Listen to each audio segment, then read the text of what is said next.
Kag Sukkot Samayak. Kag Sukkot Samayak. Happy day, everybody. I hope everybody is doing well today. I truly do.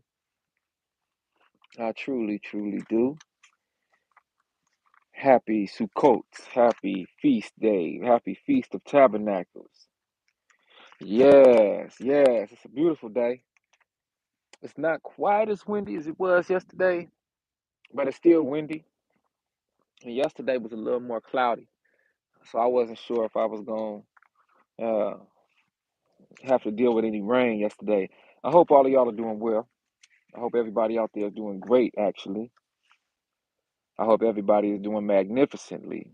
I have a list of the 613 Law Statutes and Commands that we were asked to go over during this honoring of the Feast of Tabernacles, 8-day celebration, 8-day festival, having to deal with a couple different things. One, the remembrance of our ancestors and ancestresses being led through the wilderness for 40 years after being taken from Kemet, in preparation to receive our own kingdom, our own nation, our own lands. Two, it's an honoring of harvest, bringing in the harvest after we have sojourned so long, and to celebrate with the harvest and the first harvest that we were able to harvest from the crops that we have been cultivating and producing throughout the year, and especially what we were able to produce in remembrance of our sojourn through the wilderness when there weren't too many opportunities to cultivate. Then three, it's to call into remembrance that journey throughout all of our generations, even up to this one, in order to remember what our ancestors and ancestresses went through in regards to the renewing of the mind and the renewing of life's purpose, in a sense. When you are so engaged in a culture and in customs in a land that isn't yours, your own, it can be very difficult to move from that place and to begin your own form of custom and existence in a place that you haven't really known before. When you have multiple generations in a place, no matter the hardship, is usually thought about as being better to stay in that place with the hardship and dealing with and coping with those hardships and getting a sense of comfortability while dealing with the hardships versus being in a place where you haven't never been, you don't know, and having to start over essentially and deal with the hardship of relocating as well as the hardships of what it takes to grow your own nation, what it takes to formulate your own customs, which may be alien to you at that time. Not knowing where you're necessarily going to end up adds to that as well. So now that we've been brought into our own land at the time of the 40-year sojourn, that is, back in the day, we were asked to build these tabernacles, asked to build these little forts, if I may. And these tabernacles were to serve as shelter while we were moving from point A to point B through the wilderness. That's why the resources asked to construct the tabernacle are what they are. Pole trees, pine, thatch, palm thatch, olive branches, all of the plants that are sturdy and flexible and abundant in the wilderness.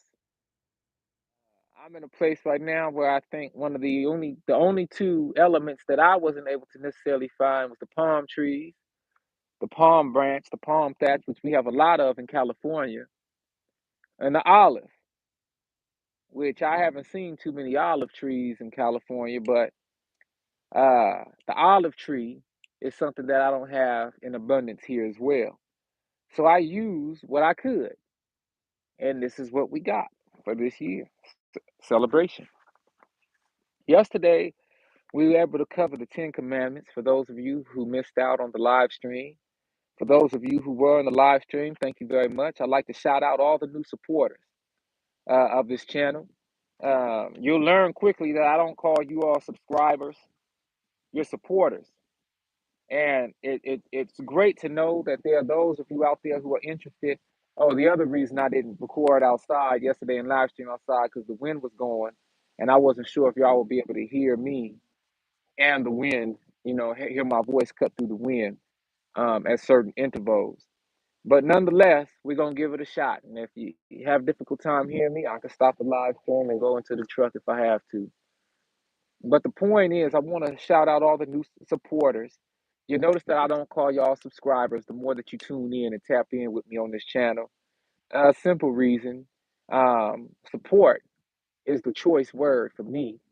Um, as you support this channel by tuning in, by liking, by leaving comments on a video or two, that lets me know that the work that has been placed on my heart to share with you all is meaningful.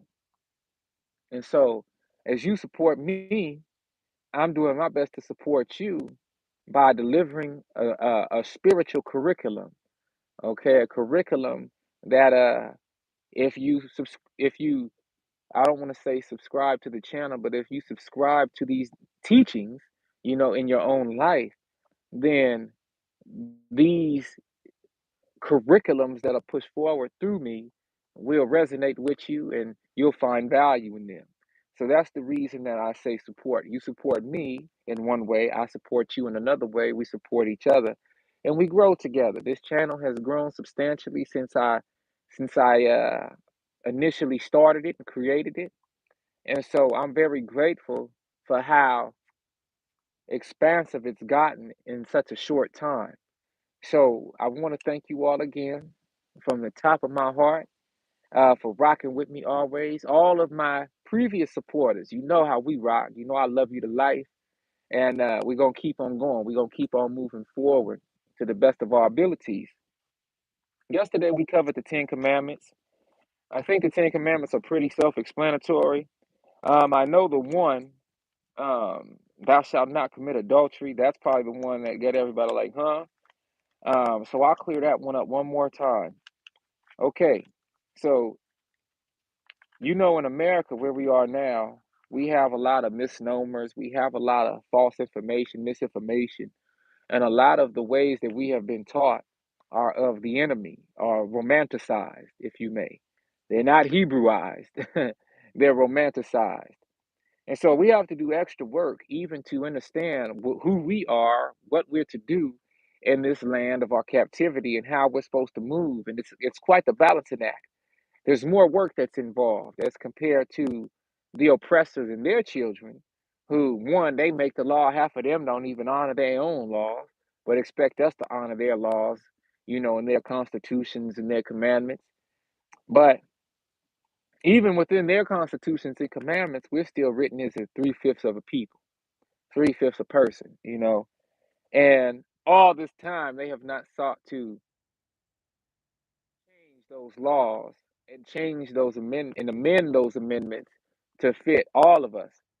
So that just goes to show you that no matter how comfortable you get, no matter how much money you make, no matter how far you advance in this land, we have to be very careful on how we mentally attach ourselves to this place.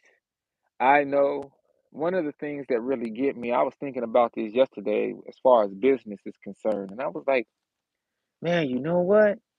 The way that business is even structured in this society is very Babylonian in nature. It's very animistic, if that's even a word. Animistic, enemy based. That's the definition, if it is a word that I just made up. But enemy based, meaning the way that business is formulated and formed in this country, um, obviously benefits those who have placed themselves over us. And I don't like to be no woe is me type of person, just like I don't like to be no fearmonger. I like to take whatever I have available to me and make the most of it, make the best of it. But when it comes to that Babylon mindset and leaving Babylon for the wilderness, one of the first things that got me as I made the transition from the bay to the countryside was that I'm leaving the big city for a place that is very spread out.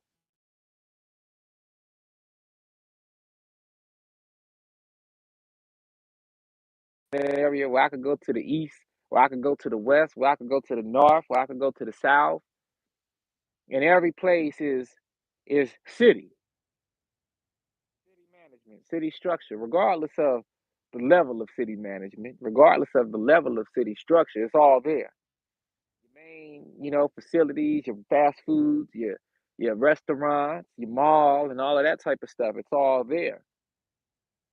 Whereas when you come to the country and you around all of the forest and the timber and the hay and the grassland and the ponds and the streams and the brooks and the wild animals, it's a different feel. You have to locate the city. You have to figure out, okay, well, where's the city at from where I am? You're not living in the city. And your mind begins to change and it begins to tune in to where you are. No longer do you got to deal with the hustle and bustle. You don't got to deal with a lot that you would see in the city, right? So the mind begins to change. The mind begins to alter. The mind begins to go through certain different synapse connections. I feel like new brain cells begin to sprout up because we got to look at things differently that we didn't necessarily have to look at in that way when we're dealing with the concrete jungle. Okay, and so when I think about business, for instance, and I think about how this country basically can be the corporational aspect of it can be very crooked. You know, you either know business in this country, do your best to succeed in it, or you don't know business in this country and you still do your best to succeed in it. And there's a few different levels of business in this country. When you talk about corporations and LLCs, incorporation and all that, then you just talk about, handling business on a small level, locally, the candy lady, the corn man, the little boy on the corner selling lemonade, iced tea. Those sorts of businesses, normally, traditionally, don't require the big filing. Now obviously, as we moved on, you have parents who say, "Now, son, we're gonna go on an LLC your lemonade in case somebody gets sick off your lemonade. We don't want to get sued for selling some faulty lemonade." You know, things like that. You have more adept parents these days who would suggest that their child goes that route, or they just take care of it for the child. But nonetheless, really contemplate what it meant to flee Babylon and what it meant to leave Babylon alone. Because while in Babylon, even in the days of our ancient ancestors, Babylon, the actual place, was always something that we had a interesting time keeping our statutes and commands. I think it's a spider web and just flew on my head, y'all. That's why I'm doing all this. But Babylon was always a place where that was difficult for us to keep our statutes, laws, and commands, but we were asked to do so at many different points within that particular captivity. And so, fast forward all the way to so called modern times in this country, we have a situation where, again, it's very difficult for us to ascertain who we are. It's very difficult for us not to see the condition that we're in, but to understand why we're in that condition because the reason why has been hidden from us for so long. If we knew the reason why we was in this condition, we would also know who we were. And if we know who we are and who we are, or who we were, who we are, then we would be able to make the necessary changes back into what it means to be who we are. You see how that works? It goes hand in hand. And as long as we don't know who we are, but we see the conditions that we're faced with daily as a people, then we will stay in confusion. And more than likely, we will seek to cleave unto those who know who we are, uh, that want to keep that down and suppress that knowledge suppressed from us, versus cleaving unto those who know who we are in order to uplift us and to correct us. So that whole topic of keeping the law, statutes, and commands while in this place can be difficult and cumbersome at times, because a lot of us have been multi-generational here and so far removed from our customs that it's not even funny. See, in the time of old, we were going into our first captivities and being snatched into these captivities. We knew who we were. But when you're in a captivity and you don't know who you are, oh, that's like the worst of the worst. That's the worst of the worst. To have a genetic remembrance, meaning you just do things just like a lion who's snatched from Africa and placed into the zoo as a cub. That genetic blood in that lion has been free in Africa longer than it's been encaged in the zoo. I don't know how many generations it would take for zoo bred lions to be bred into a zoo type mentality. I don't know how many generations it take, and even then, it's still a lion. There's going to be quite a few hints that pop up in the lion's mind to let it know, hey, I'm not no zebra, I'm not no giraffe, and I ain't no human. I'm a lion. But that first generation lion that's snatched up and then put into a zoo, you better know that lion is going to do lion things. Okay? And even though it's a cub, concrete zoo enclosure, month after month, year after year, it's going to grow into who it's always been while it was free. Its ancestor lions. And eventually, that lion is going to get to, it's going to get to roaring, it's going to get to whelping, it's going to get to doing what lions do. It's going to go from drinking that milk that the zookeepers want to keep it on so long. Ooh, we just, the little lion so cute. Versus, oh, we got to start feeding this lion some meat, or it's going to try to turn in on us. So, our oppressors and the people hitched over us understand this about us. This is why they passed all those laws. Don't wear your hair a certain way. Don't speak your language. Don't beat on the drum. Stop that dancing. Uh, singing them ancestral songs and all of this sort of thing, right? And eventually, the difference between us and the lion is that we're more susceptible to certain mental conditions that will cause us to openly forget or surface level forget. It's only when we're truly made to remember mentally and tap that in with the spiritual element of things that we begin to really start seeing, oh, this is who I am. Oh, well, this is why I was doing this. Oh, because we're very influenced. Okay, we can be easily influenced. You know, humans, as smart as we claim to be, we definitely have, the majority of us have this sheep mentality, this herd mentality, where it's, well, I don't want to be ostracized. I don't want to stick out like a sore thumb. If I don't have a high level of confidence in myself or who I am, I'm going to try to blend in with the pack. It's only a few of us that I think, it's very difficult to blend in. And oftentimes that starts with the physical stature of an individual. If you're a little bigger than the rest of folks, then it's hard to blend in. If you're a little taller than the rest of folks, it's hard to blend in. If you wear your hair a certain way and that's just something you feel you got to do, well, then it's going to be more difficult to blend in. So you're going to be considered that black sheep. You're going to be considered the outcast.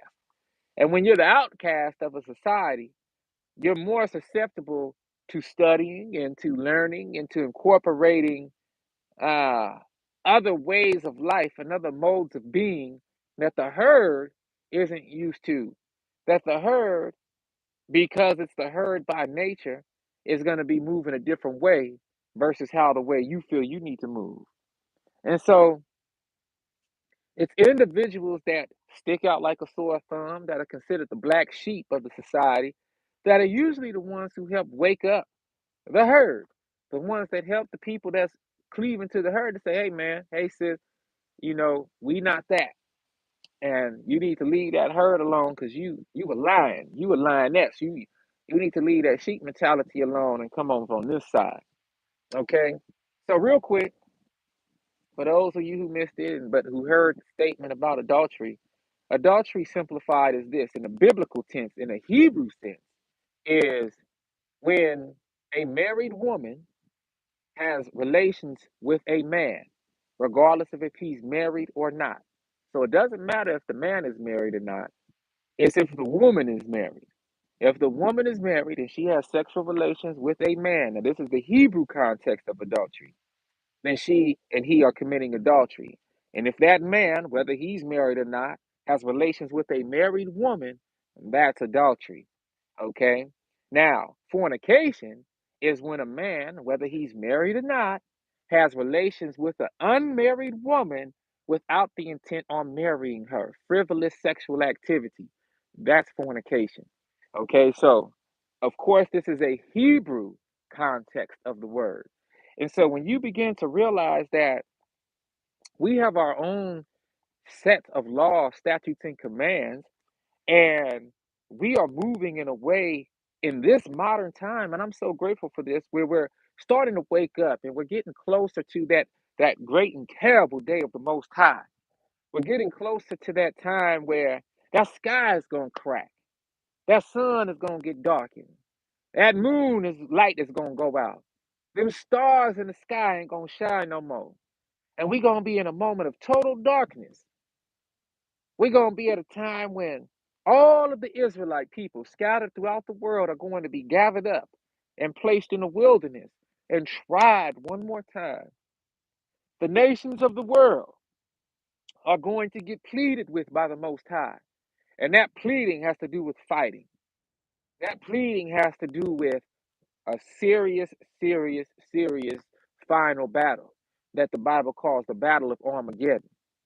And that Battle of Armageddon is going to take place where all of the nations of the world who have been acting like they have problems with each other are going to join forces against the forces of the Most High and against the Most High. And it's going to be a great, great battle that takes place.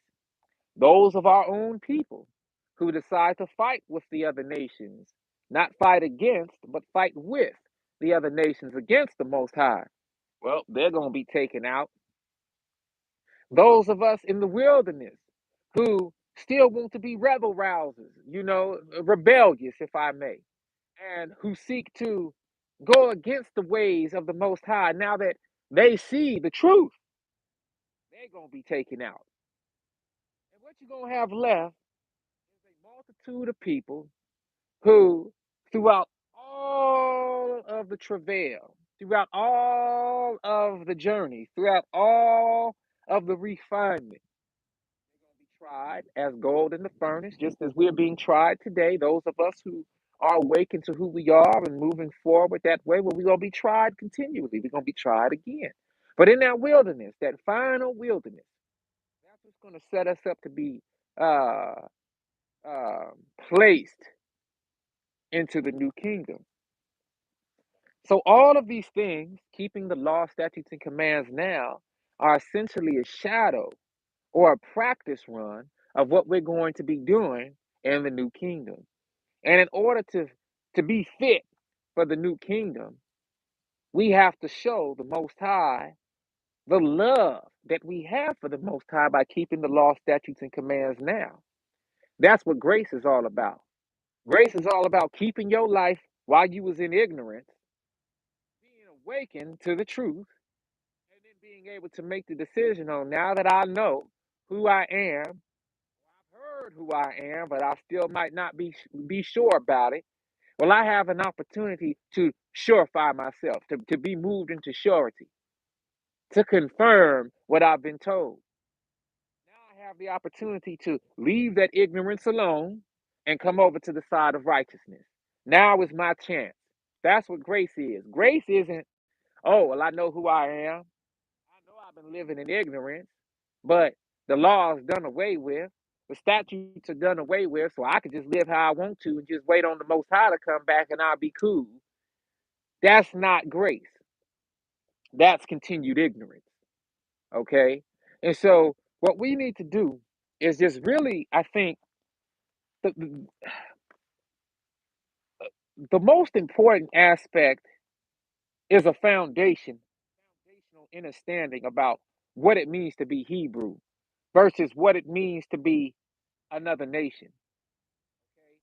I think this is one of the most important things to grasp. You have to realize when you're dealing with the law, statutes, and commands, and even when you're dealing with the Bible, this has been a constant theme of the last few live streams and videos. But you have to realize that the law, statutes, and commands, as given to the Hebrew Israelite people, is just that: law, statutes, and commands given to one group of people.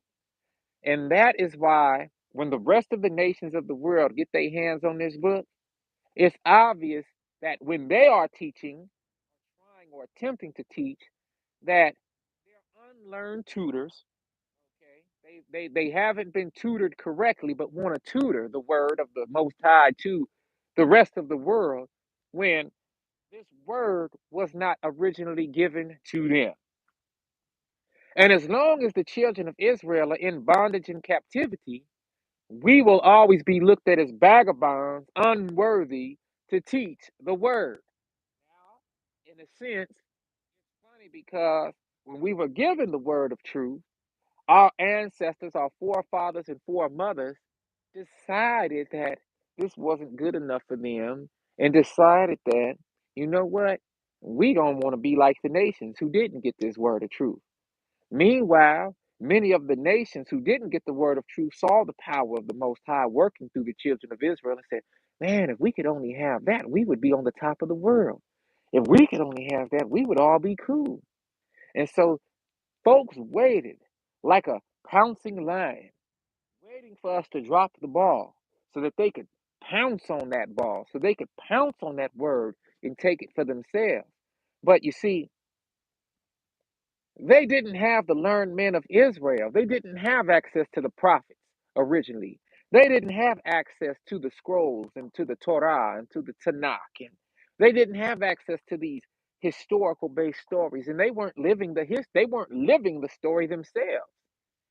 So when they got the word, they got their hands on it, of course they wanted to prop themselves up. But in doing the propping of themselves up and the comfortability of what it meant to have and harness certain elements of that power, they were seeking to keep the children of Israel down. Okay. They were seeking to hide the truth from the children of Israel because if the children of Israel know who they are, then they will want to, give me that back. You ain't supposed to have that. Ah, give me that back. What you doing, boy? Give me that back. It's not for you. If you want to learn about it, well, then you come and holler at us. And I have to say it cut and dry like that so our people can really understand what it means. Okay? So the very first thing you have to realize is you've been placed in your captivity and you've been placed under another nation's law, statutes, and commands. And most of us actually have an issue with them law, statutes, and commands too. That's why 90% of those in jail and prison right now is Hebrew Israelite people. Oh man, y'all holler at me. So look, our people even got an issue with the law, statutes, and commands of this country. Okay, land of the free ain't so free for us. But you see the issue. We just hard-headed and stiff-necked. It don't really matter what laws, statutes, and commands you make. Even the hood law, statutes, and commands. The game. Even the hood law, statutes, and commands be hard to deal with for a lot of us, and that's why it's so much crime in the areas where we live. One of the only laws, statutes, and commands that we can honestly say we deal with at a high percentile rate is probably no snitching. Or the law, statutes, and commands, you got to chop your brother down or your sister down if it's phone. When it comes to violence and money, oh, there's some law, statutes, and commands we real good at following. But when it comes to decency and order, respect, loyalty to our people, then we have an issue. And it's nothing new. But what's happening right now is we're being moved out of that. And we're being given one more opportunity to cleave unto the law, statutes, and commands of the Most High, leaving Babylon's law, statutes, and commands alone, slowly but surely, weaning ourselves off of that and what it means to get away from those things and to come to a place where you can finally mentally recharge, renew your mind, and say, well, I've been living so long this way as a so called American that I need to finally do what it takes and live the way I need to in order to be moved into the truth, in order to be moved into my trueness. Okay. And so, what you need is a foundational understanding that, okay, well, I have law, statutes, and commands that was given to me and my people. And what I need to do is learn these things so that I will be suitable of my eventual placement into the new kingdom, so that I could be counted worthy for the new kingdom, if that is something that even matters to you. Um, I know we live in a microwave society right now where everybody wants everything quick. I want what I want and I want it now. Give me my money. I want it now. Remember that commercial with that J.G. Wentworth? Give me my money. I want it now. And that's what we live in. We live in a society where everybody, pretty much most people, want what they want and they want it now.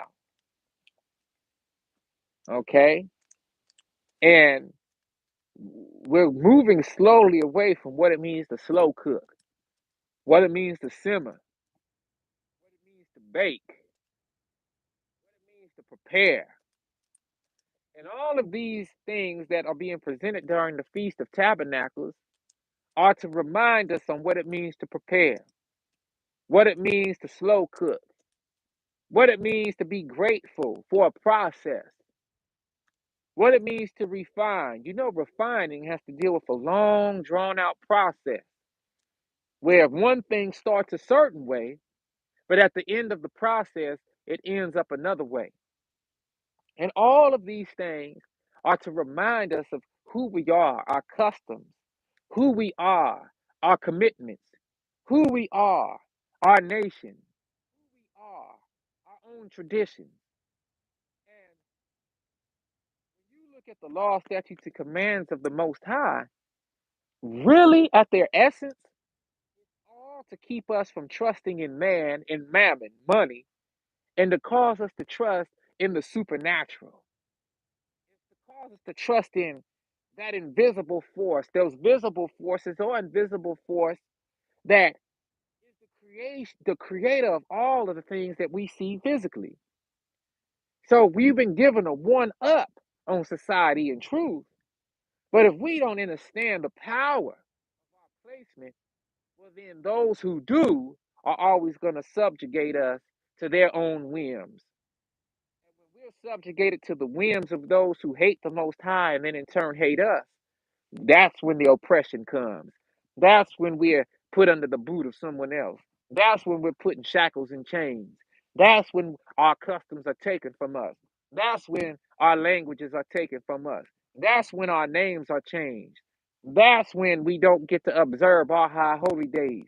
That's when our lands are taken from us. Our homes are taken from us. Our dwelling spaces are taken from us. That's when our foods are taken from us and we're forced to eat unclean things. See, so the question is today, do we really want to be free? Do we really want our own nation again? Would we even be able to operate and manage our own nation without somebody coming in and waging war against us and us not folding and faltering and going in on each other while someone waging war against us? Will we even be able to do that? right now, 2022? Where are the smartest and wisest of us? Would we be able to manage our own system, our own society without the scourge of wickedness overtaking that place? Would we be able to get away from the black on black crime and move toward a place where we could be lawful, law abiding citizens of our own nation? Is that even something that we want? Is law abiding even something that we are looking for? Are we addicted to lawlessness? I look around, and all that I see is a whole town full of lost sheep. I see the weary, I see the weak, I see the confused, I see the sleep. Y'all see, like I see all these things, and I'm sure some of y'all do too. But the point is, our job is to not give up on our people. Once you come to a place of understanding, overstanding, and you see the value of the law, statutes, and commands for yourself, well, then take a chance. Pray for that window of opportunity that you could go into your own kinsmen and kinswomen and speak a word of truth to them in hopes that that seed is planted in some good soil. And continue to pray for our people that they get watered by the Spirit of the Most High. That the Ruach HaKodesh, that the Shekinah glory is spread over them in such a way where they cannot refuse to answer the call. Irrefutable at that point in their lives. And they must do what they need to do on an individual level to get closer to the Most High. All right, y'all. We're going to get into these laws and statutes. We got to, let's say that was 10, 11, 12. We got to about 10. We went through 10 commandments yesterday. And we're going to start at around 13. And we'll work on back to number 11 and 12. But we're going to start at around number 13. There is no necessary order, but on my sheet, on my note paper, ooh, what is you? Yeah, I told y'all it was a little spider web. This little thing right here. All right, little one, go on now. We're going to start at number 3, and we're going to do our best to get down to number 60 in this session, in this lesson, okay? And some of these are self-explanatory, but all of them were spoken in order to cause us to question and to reflect on who we are, even when we knew who we were. Okay, so what I mean by that is, wow, you mean to tell me I'm really a Hebrew Israelite? And to really reflect on what that means as you compare yourself and your nation to the rest of the world around you. Wow, wow, so I'm really a Hebrew Israelite. So that means the Most High really chose me? You mean to tell me that I'm really special? I'm really set apart? Like, set apart means that I have a duty to my people, to myself. I have a duty to the Most High. Like, I'm not just no regular person. I gotta hold myself to a high standard. You mean to tell me I'm gonna be accountable for the things that I do right and wrong? And I have to not only worry about myself, but I have to worry about my people and my children, my grandchildren, my cousins, my nephews, my nieces, my siblings, my parents. You know, your parents should be worried about you as their offspring, but I have to worry about these things, and I have to involve myself so much that it becomes second nature.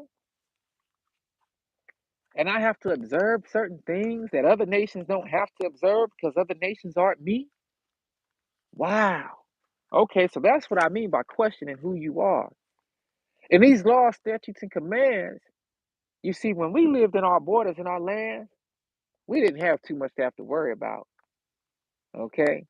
Everybody had So if it was something that you necessarily didn't have or was low on, you could go to your brother, you could go to your kinsman, and you could barter, you could trade, okay? You could ask for a loan, and loans will be forgiven at a certain period of our time. That's what a Jubilee year is all about, the forgiveness of loans and debts, and starting over and saying, man, bruh, you know what?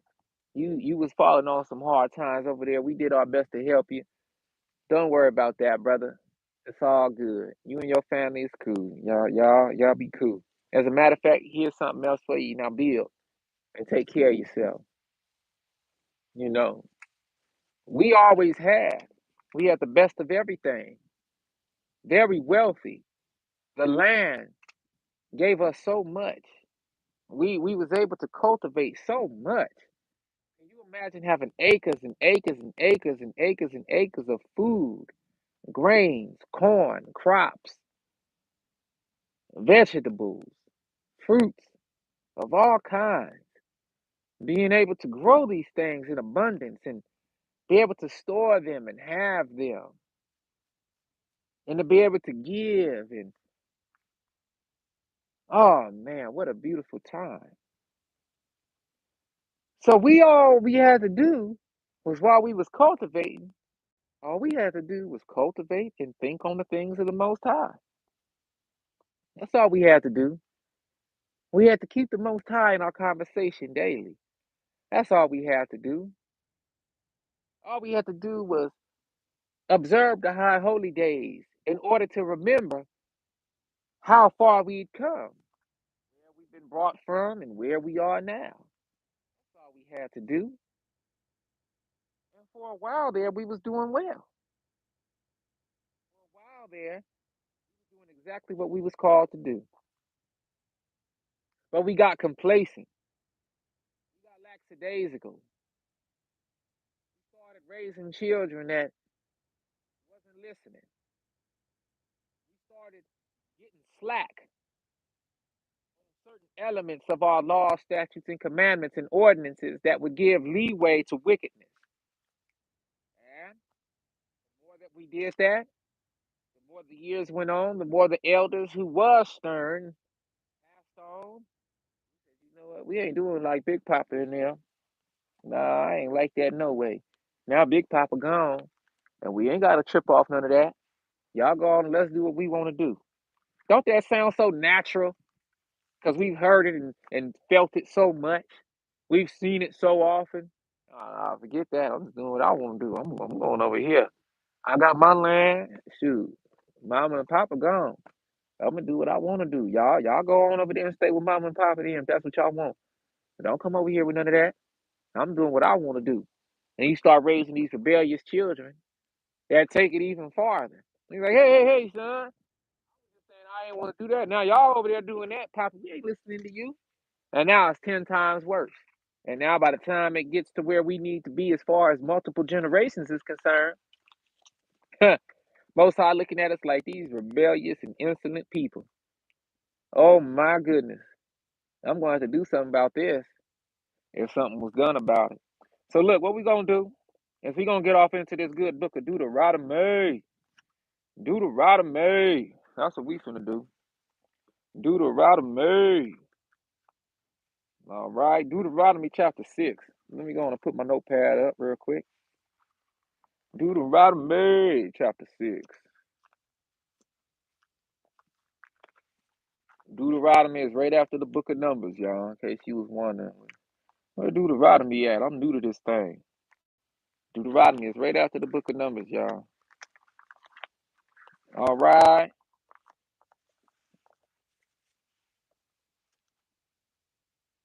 Deuteronomy chapter 6, verse 17. You shall diligently, and I told you about this wind, you shall diligently keep the commandments of the Most High your God, and his testimonies and his statutes, which he hath commanded thee. And thou shalt do that which is right and good in the sight of the Most High, that it may be well with thee, and that thou mayest go in and possess the good land which the Most High sware unto thy fathers.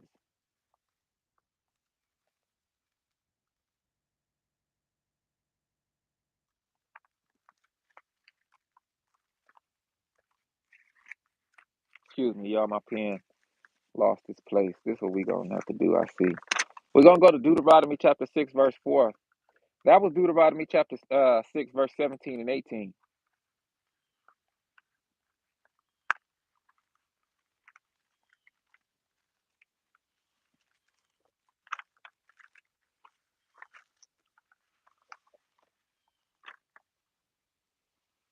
Deuteronomy chapter 6, verse 4. Hear, O Israel, Shema Yasharala. Shema Yasharala. Most High, our God is one. Okay? And thou shalt love the Most High, thy God, with all thine heart, with all thy soul, and with all thy might.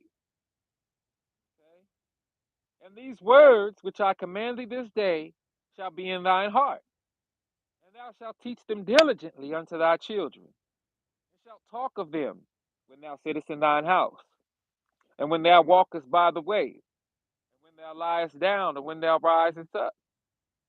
And thou shalt bind them for a sign upon thy hand, and they shall be as frontlets between thy eyes, and thou shalt write them upon the posts of thy house and on thy gates. You see, all we had to do was cultivate the land, raise our cattle and livestock, of course, tend to our families, of course, and speak on the things of the Most High. That's all we had to do. Sharing the law, statutes, and commands, and reminding each other and holding us accountable to the things that have been ordained to us. Okay? And it shall be, verse 10 of Deuteronomy chapter 6, and it shall be when the Most High thy God shall have brought thee into the land which he sware unto thy fathers, to Abraham, to Isaac, and to Jacob, to give thee great and goodly cities, which thou buildest not, and houses full of all good things, which thou fillest not, and wells dig, which thou diggest not, vineyards and olive trees, which thou plantest not, when thou shalt have eaten and be full. Then beware, lest thou forget the Most High, which brought thee forth out of the land of Egypt from the house of bondage. You see that? Thou shalt fear the Most High, thy God, and serve him, and shalt swear by his name. Okay? These are all commandments. You shall not go after other gods, of the gods of the people which are round about you. The Most High, thy God, is a jealous God among you, lest the anger of the Most High thy God be kindled against thee, and destroy thee from off the face of the earth.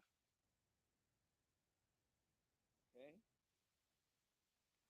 Ye shall not tempt the Most High your God as ye tempted him in Massah.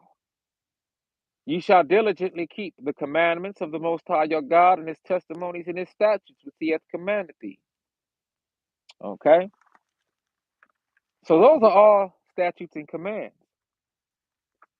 Those are pretty self-explanatory. Let's go to Deuteronomy chapter 10, verse 20.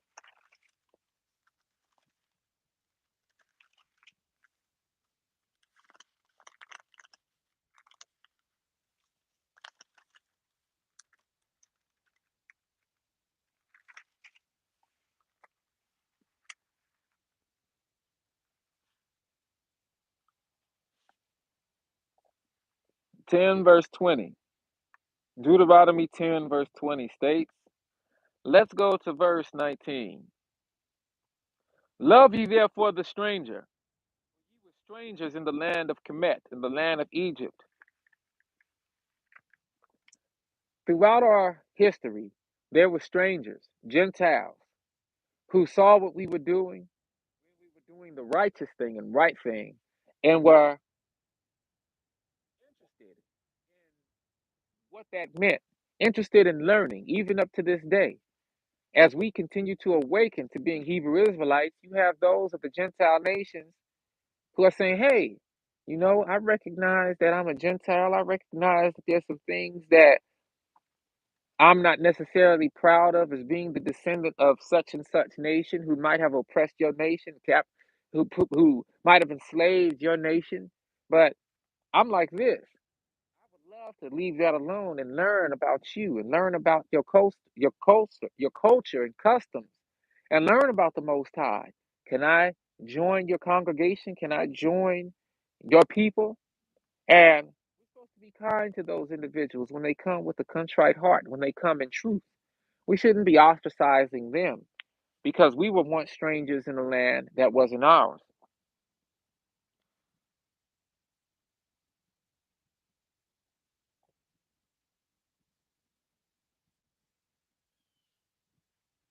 So, verse 19 of Deuteronomy chapter 10, love ye therefore the stranger, for ye were strangers in the land of Egypt.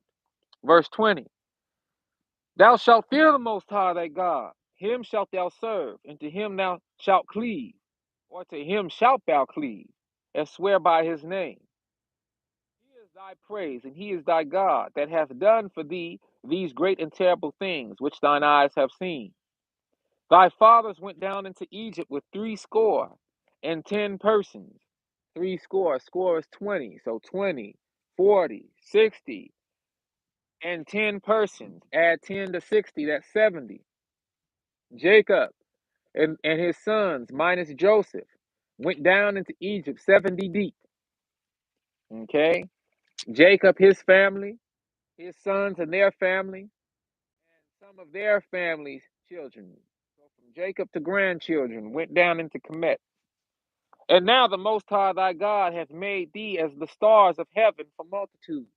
Now at this time, there's 1 billion of us, Hebrew Israelites, 3 billion of us, all scattered across the world. Okay, not knowing who we truly are. We're waking up to that knowledge. Let's go in to. Maybe I should check these off as we do because there's so many of them. Okay, let's go to Deuteronomy chapter 12.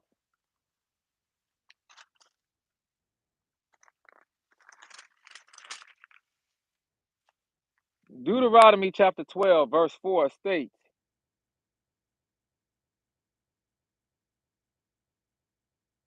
about graven images.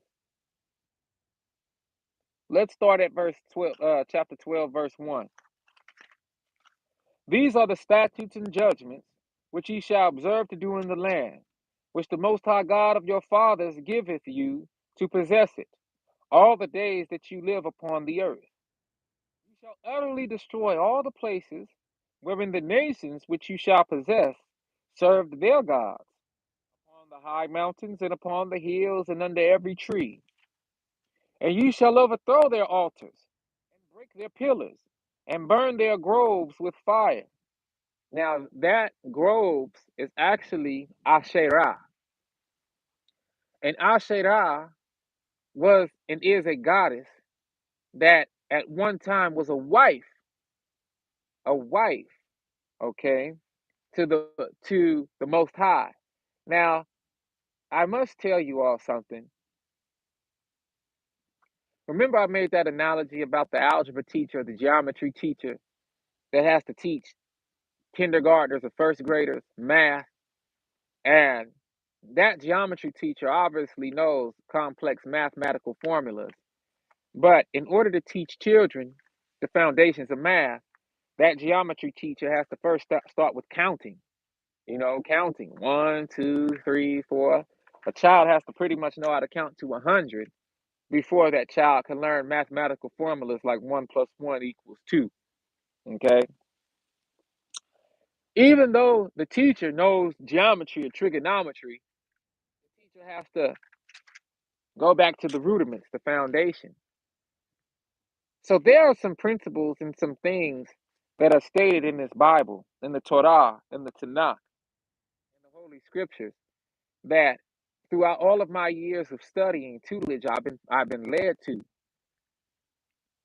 And last night while I was studying, I had to remind myself that many are just now waking up.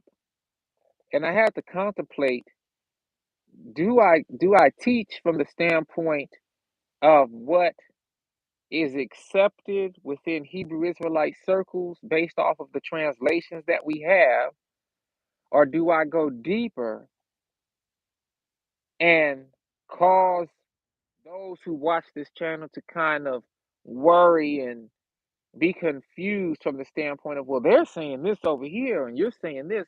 Now, which one do I deal with? You know what? I'm just confused. I don't want to deal with any of it. And then end up going back into the world. You know what I'm saying?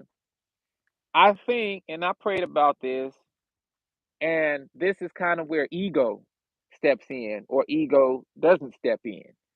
And I could easily get up here and try to teach something and say, oh, I'm the first to teach it from this way or this perspective and woo, beating on my chest about it. Or I could be given the opportunity to move carefully and slowly and build up the congregation and build up all of those who are new to this truth or those who have been walking in the truth but haven't really seen it in its proper context, and then say, you know what? And what I mean by that is walking towards the truth, doing your best to walk in the truth with nobody to explain these things to you, but still moving towards the truth. And that's what I mean by that last statement. But I could do one or the other. And so these buzzards flying around. So it's been placed on my heart to take it step by step and to teach the word in a way where we can work through this thing together. Okay. I don't know what these buzzards is looking at, but they see something. They see something. They're not flying over me though, but they definitely see something. So the point is that I want to be very careful on how I teach these things. Okay. But just know that the learning don't stop, y'all. The learning do not stop. So, verse number 3 of Deuteronomy chapter 12. And ye shall overthrow their altars and break their pillars and burn their groves with fire, their Asherah. And you shall hew down the graven images of their gods and destroy the names of them out of that place. Now, an Asherah would have been a pole like this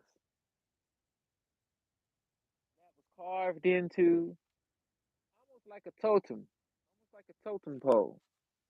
And that Asherah would have been worshipped as a goddess.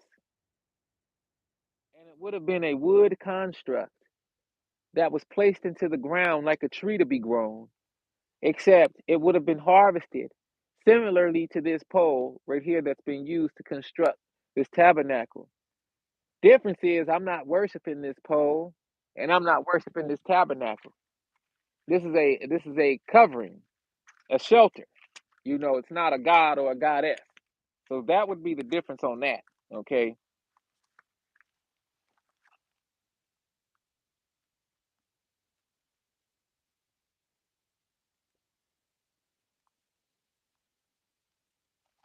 All right. Let me see if I got this down. 1921. 1 second, y'all. That's Deuteronomy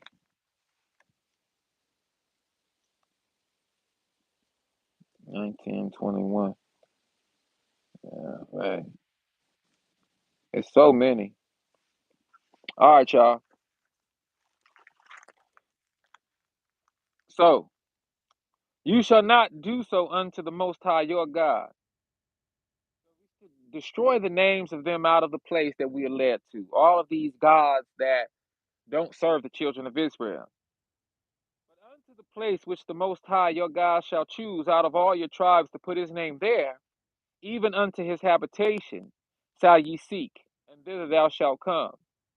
Yes, the Most High has a habitation even on this earth. There was a dwelling place that the Most High dwelt for a while.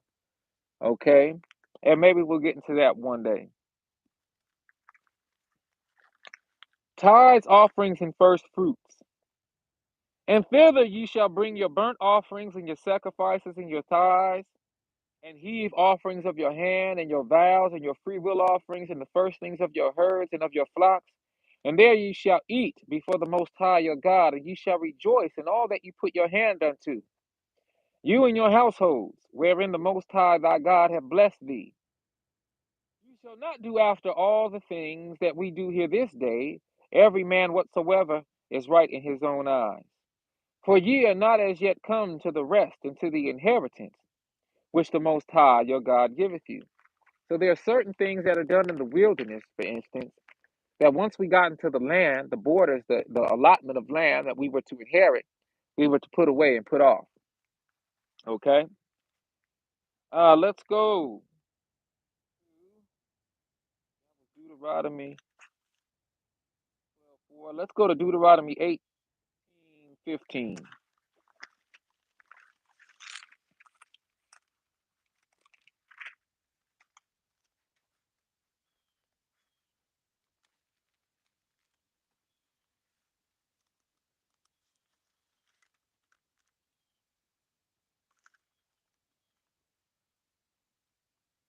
Where are we?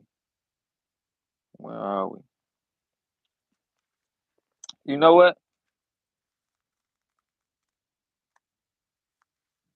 Let's go, before we do that, let's go to 17:15. Because I've been talking about the Gentiles and the strangers. Let's talk about this for a minute. A stranger could not sit over Israel. Okay? A stranger could not sit over the people of Israel, to be rulers over them and to subjugate them and to try to teach the word and the Torah to the children of Israel. And that's what we see in today. Thou shalt not verse 15 of Deuteronomy chapter 17. Thou shalt in any wise set him king over thee, whom the Most High thy God shall choose. One from among your brethren shalt thou set king over thee. Thou mayest not set a stranger over thee, which is not thy brother. Okay? So again, thou shalt in any wise set him king over thee, whom the Most High thy God shall choose. One from among your brethren thou shalt set king over thee. Thou mayest not set a stranger over thee, which is not thy brother. The Bible states that one who was not Hebrew by birth could not reign over the African Edenic Hebrew people. This follows African Edenic customary law, which states that it would breed confusion for the head of a tribe to be of another culture. In Africa, Eden, most heads are chosen elders who follow the hereditary line of succession, meaning a certain bloodline. Succession procedures differ considerably all over Africa. A variety of close relatives may succeed the ruler. In some societies, the new ruler is chosen by a council, chief ministers, or in consultation with the spirit of the departed ruler. But he was always of the same tribe or clan. The Europeans who colonized Africa, Aden, had no regard for tribal boundaries or laws. And this is what we see today, okay, when it comes to what we're dealing with and when it comes to how we have Gentiles ruling over us and taking the Torah, the Tanakh, and attempting to teach the children of Israel what the law, statutes, and commands are, okay? But we're going to go to 18, verse 15 of Deuteronomy, which reads,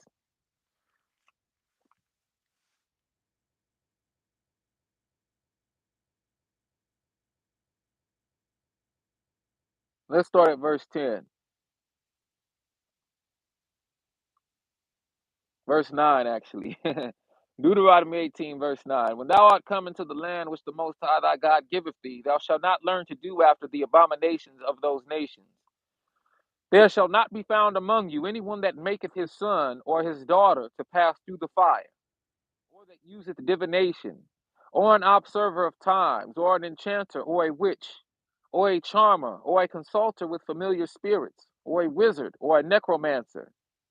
For all that do these things are an abomination unto the Most High. And because of these abominations, the Most High thy God doth drive them out from before thee. Thou shalt be perfect with the Most High thy God. For these nations which thou shalt possess hearkened unto observers of times, and unto diviners. But as for thee, the Most High thy God hath not suffered thee to do so. the Most High thy God will raise up unto thee a prophet from the midst of thee, of thy brethren, like unto me. Unto him you shall hearken. So, the main reason the Most High is asking us not to deal with enchanters, consulters of familiar spirits, wizards, necromancers, witches, divinators, observers of times, is because the Most High wants us to be on our P's and Q's. Okay? That's the essentiality of it all. And in order to be on our P's and Q's, if we trust in what another human is saying to us in regards to what the future has to deal with, they could be wrong.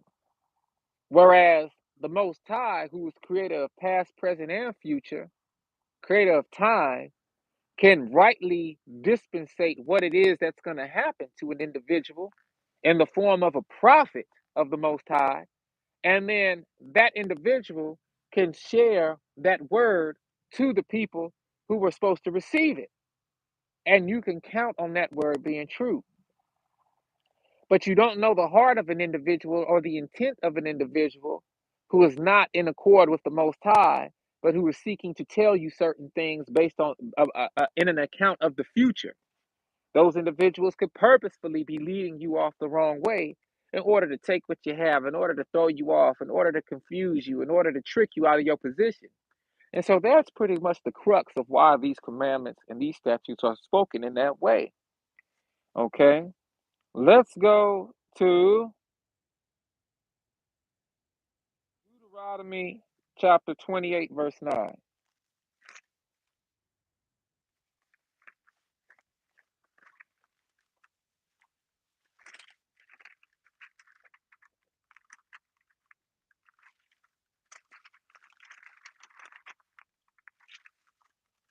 28, verse 9. Deuteronomy 28, verse 9.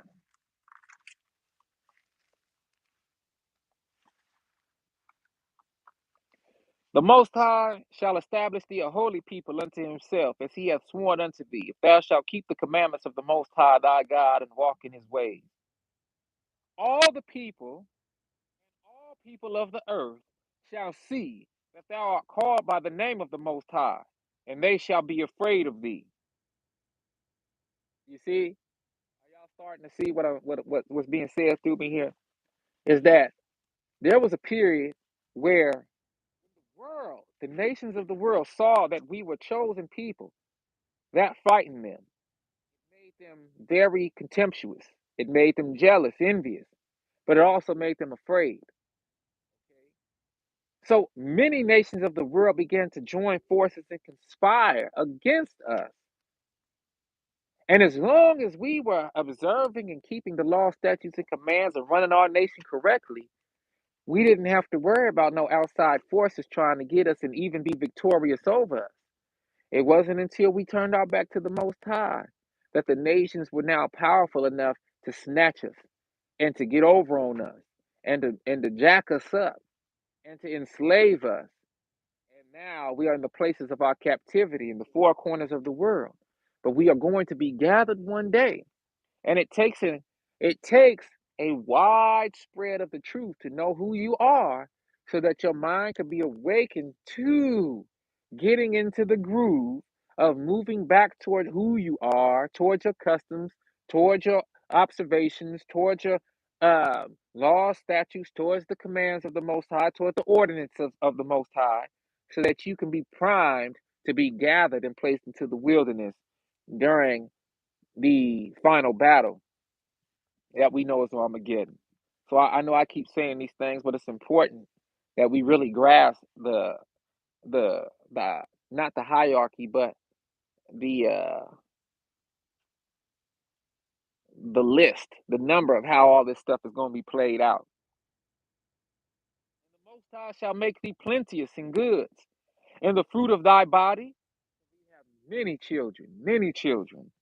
And in the fruit of thy cattle, our cattle would have many children, many little cattle.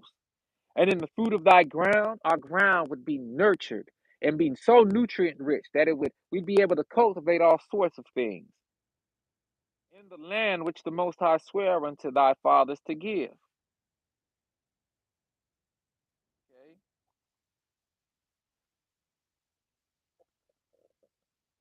Now we know Deuteronomy 28, that's the famous Deuteronomy 28 we all like to go to as we begin to wake up and realize who we are. Okay? Deuteronomy 28 is the blessings and the curses of our people. We observe the Most High's law, statutes, and commands. We could count on a series of blessings that no other nation on earth will be able to claim as their own.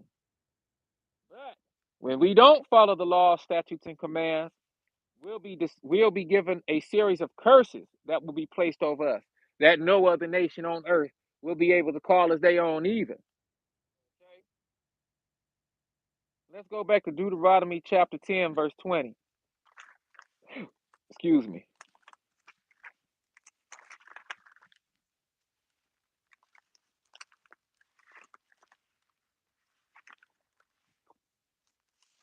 Deuteronomy chapter 10, verse 20 reads, Thou shalt fear the Most High, thy God. Him shalt thou serve, and to him shalt thou cleave, and swear by his name. Okay? I think we covered that.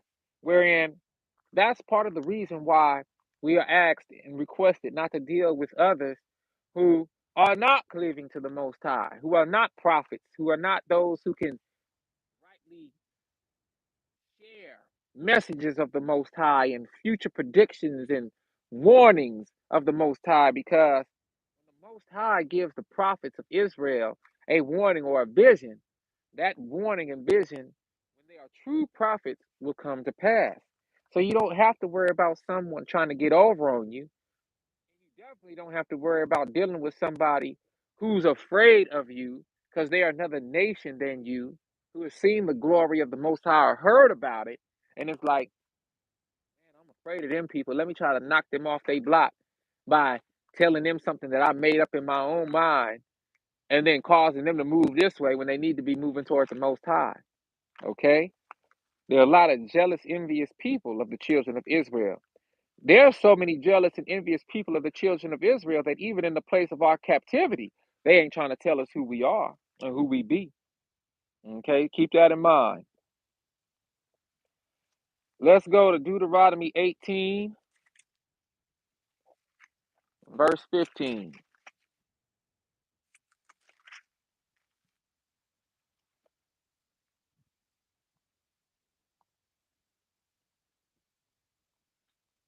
Oh, we already covered this.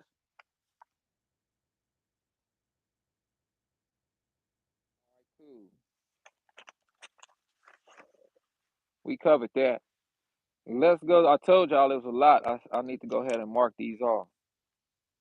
Let me make sure we did 12, verse 4. 12, verse 4. We did that. Let's do 6,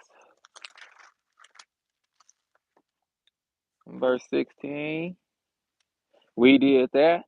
All right, cool. Did we do 10:19? Let's see if we did 10:19 out of Deuteronomy.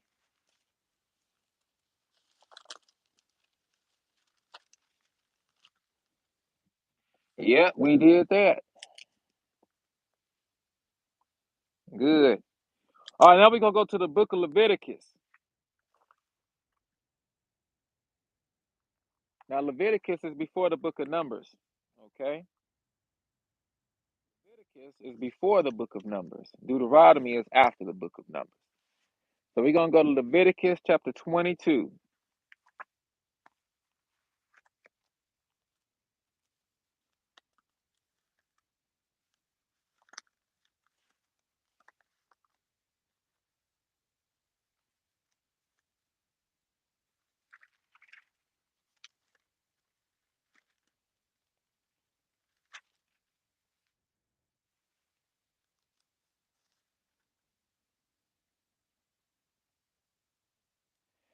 Oh, I just seen something talking about that adultery.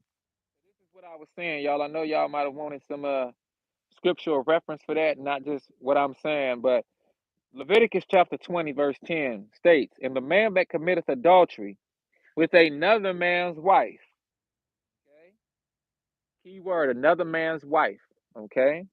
And the man that committeth adultery with another man's wife, or in the same context, a man's wife who sleeps with another man, and the man that committeth adultery with another man's wife, even he that committeth adultery with his neighbor's wife, the adulterer and adulteress shall surely be put to death. Okay? So that's some cold stuff right there, ain't it? Totally different than what we know adultery to be in this Babylonian captivity. Okay?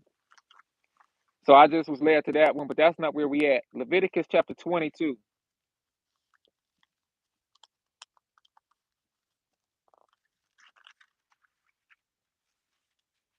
Chapter 22. Hold on. 22 verse 32.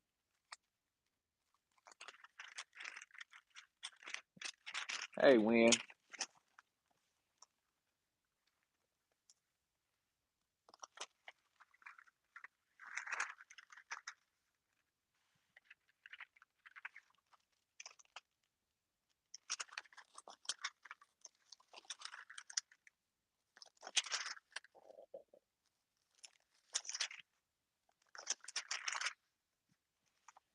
All right. Neither, let's go at 31. Leviticus 22:31. Therefore shall you keep my commandments and do them. I am the Most High. Neither shall you profane my holy name, but I will be hallowed among the children of Israel. I am the Most High, which hallow you, that brought you out of the land of Egypt to be your God. I am the Most High. Okay? So we don't want to profane the holy name. Chapter 19, verse 18 of that same book, Leviticus, states,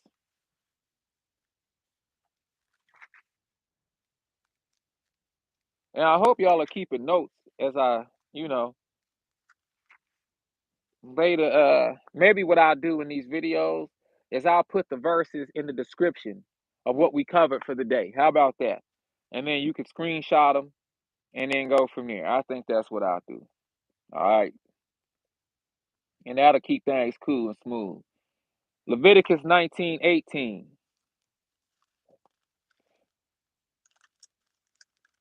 Actually, let's see. Let's start at Leviticus 19:4. Let's just start at Leviticus 19 because it's a whole bunch of laws in this one. And the Most High spoke unto Moses, saying, Speak unto all the congregation of the children of Israel, and say unto them, You shall be holy. I, the Most High, your God, am holy. You shall fear every man his mother and his father, and keep my Sabbaths. I am the Most High, your God. So that fear is talking about reverence. Okay, if you look into the concordance, the Hebrew word, there's many synonyms for that word. The synonym the synonym that's the strongest in my studies have been reverence. Okay, not fear like, ooh, I'm scared. No, reverence. Okay. Verse 4 of Leviticus chapter 19. Turn yourself not unto idols, nor make to yourselves molten gods. I am the Most High your God. And if you offer a sacrifice of peace offerings unto the Most High, you shall offer it at your own will. It shall be eaten the same day you offer it, and on the morrow. If it ought remain unto the third day, it shall be burnt in the fire. There are many tribes, many people who offer sacrifices to their gods, and what happens is they leave the food. They leave the food to be out. They leave it out, and that food is supposed to be eaten primarily because the Most High is inside of you, and so you eat and enjoy the sacrifice offered to the Most High. If it's left, it shall be eaten the same day you offer it and on the morrow. So you have leftovers the next day, you eat it again that day. But if it's a third day, you don't just leave it to the elements. You go ahead on and burn it and turn it into ash. I saw that comment. I'll get up and address that shortly. And if it be eaten, verse 7 of Leviticus 19. And if it be eaten at all on the third day, it is abominable. It shall not be accepted. That third day of eating that food that was left out is considered an abomination. Most High is not going to accept that. That should be burned in the fire. We're going to go down and he's going to be pretty self-explanatory. Verse 8. Therefore, everyone that eateth it shall bear his iniquity. Whoever eats it got his own iniquity to bear. Because he hath profaned the hallowed thing of the Most High, and that soul shall be cut off from among his people. And when you reap the harvest of your land, thou shalt not wholly reap the corners of thy field, neither shalt thou gather the gleanings of thy harvest. The gleanings are like the leftovers. We'll talk about that. And thou shalt not glean thy vineyard, neither shalt thou gather every grape of thy vineyard. Thou shalt leave them for the poor and the stranger. I am the Most High your God. I remember back in Vallejo, in the Bay, we had orange trees and stuff like that. The orange tree was in our yard, but it would hang over. And as folks walked down our alley, they would always ask, "Hey, brother, hey, can I please get one of them oranges? Can I get a couple oranges?" Or I would hear the tree shaking, and I look, and it'd be somebody plucking an orange, and I stick my head over the gate, and I just watch them for a second, messing with them, and I say, "Hey, brother, it's cool. You go on and get as many oranges as you want." And they look, "Oh, thank you, brother. Boy, don't scare me like that." I, I'd be like, "Hey, bro, go on and get you a couple oranges, man. They good, juicy oranges too. Go on and get you a couple." And they'd be thankful for that. And the reason is, who am I to keep people from eating? You know, whenever we have an opportunity to feed folk, especially off what we've grown, what we've been blessed to cultivate, go on and give them folks something to eat, y'all. Give them something to eat. You're not gonna be. I can attest to this. We never cleared that whole orange tree off, even on the side we had, to be able to eat all the oranges. And them oranges be good and juicy, and we couldn't get through them. So it's good to give. Okay.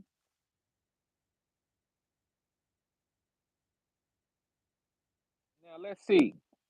And thou shalt not glean thy vineyard, because in every grape on the vineyard thou shalt leave them for the poor and the stranger. I am the Most High your God. Ye shall not steal, neither deal falsely, neither lie one to another. That's another command. And ye shall not swear by my name falsely, neither shalt thou profane the name of thy God. I am the Most High. That's another command. Thou shalt not defraud thy neighbor, neither rob him. That's a command. The wages of him that is hired shall not abide with thee all night until the morning. That's one thing that this society is horrible with. And that's how you know we in the place of our captivity. Whenever we did a service for one another, we were supposed to pay our brother that same day. All this, I'll pay you next week, or I'll pay you in 2 weeks and all of that. That wasn't supposed to be. And if you think about it, Hebrew Israelites especially, if you think about what I'm going to say now, and you really think about it, especially the men of Israel who work hard and in certain professions like construction and that sort of thing. Man, y'all know carpentry. Y'all know well that full days of work. I need to get broke off my bread right now. I need to get paid right now.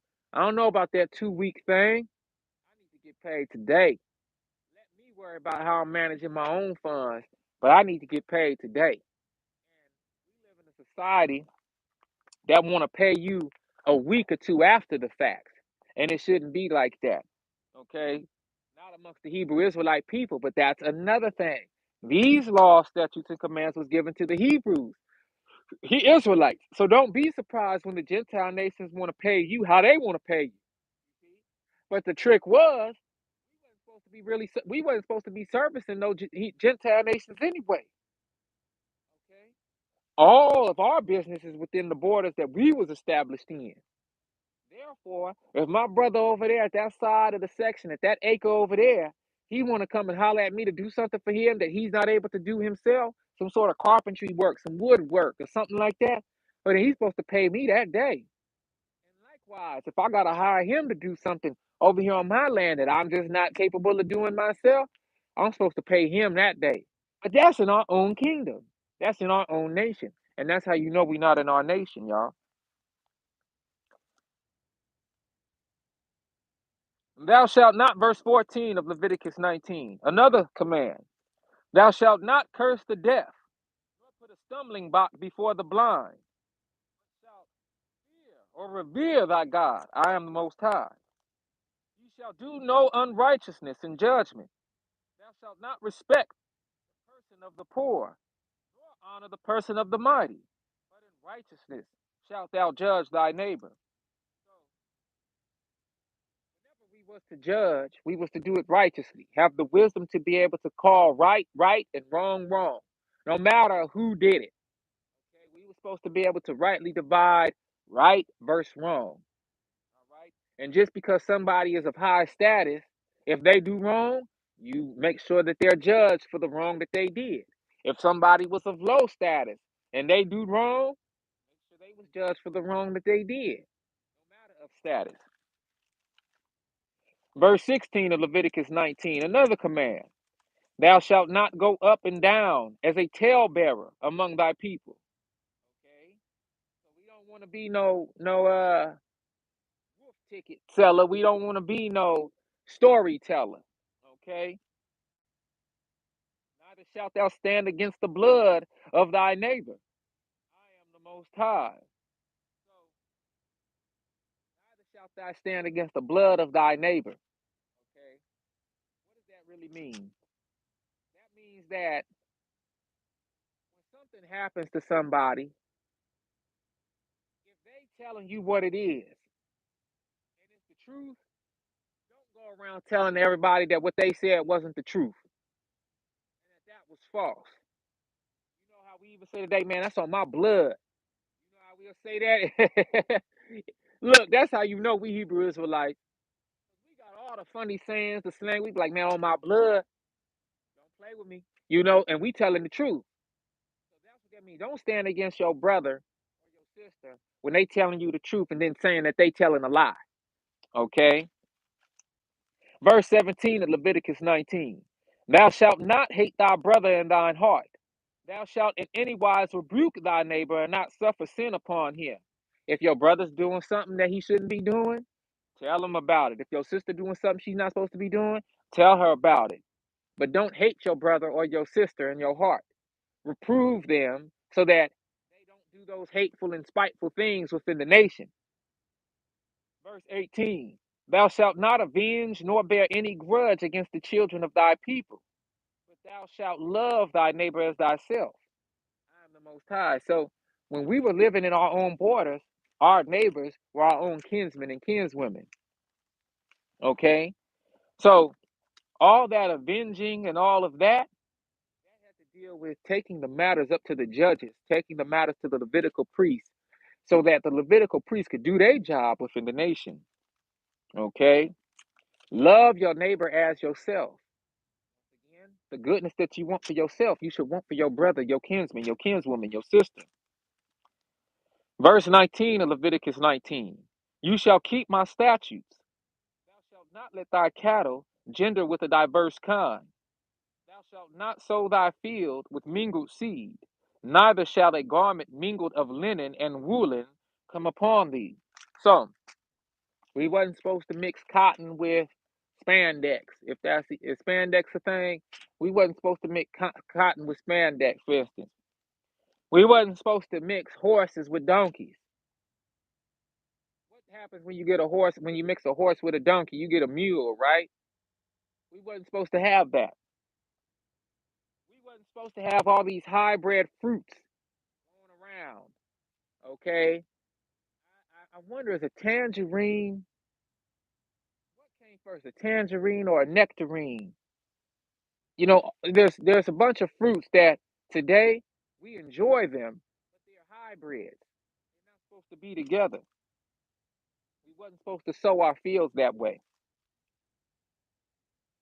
Okay.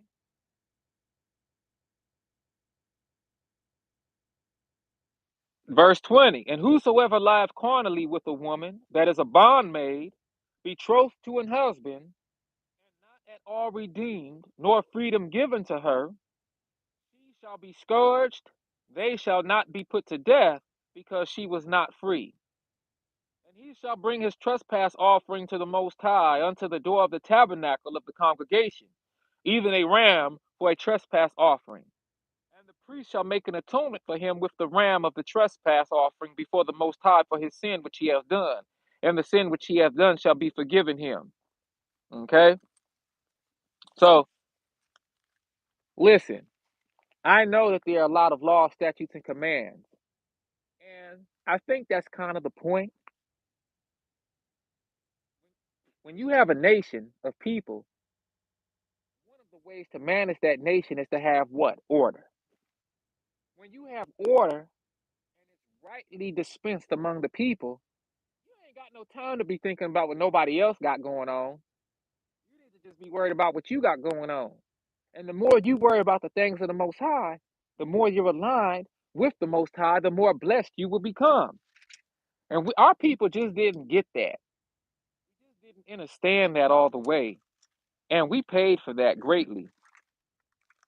We paid for that greatly over the years. Verse 22 of Leviticus chapter 20. We're going to go to Leviticus chapter 20.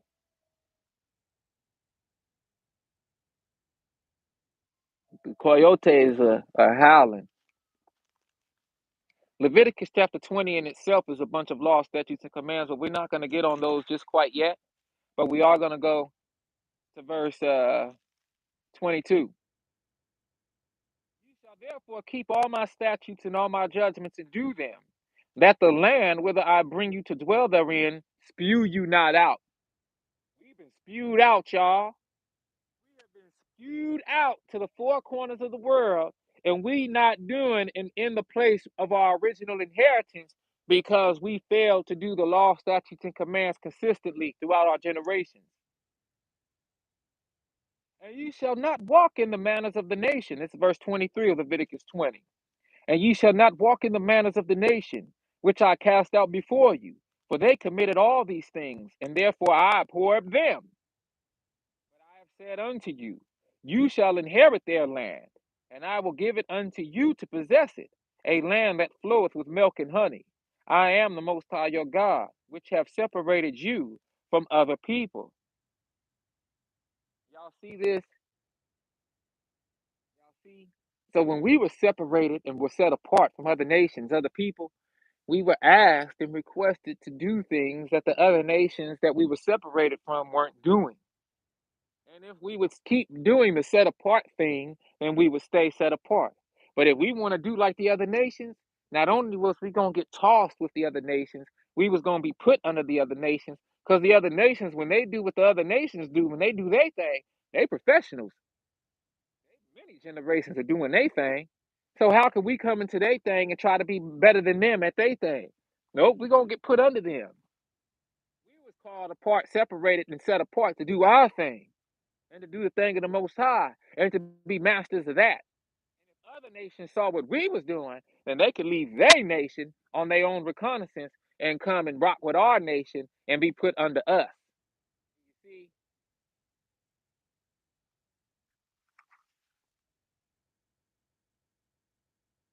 All right.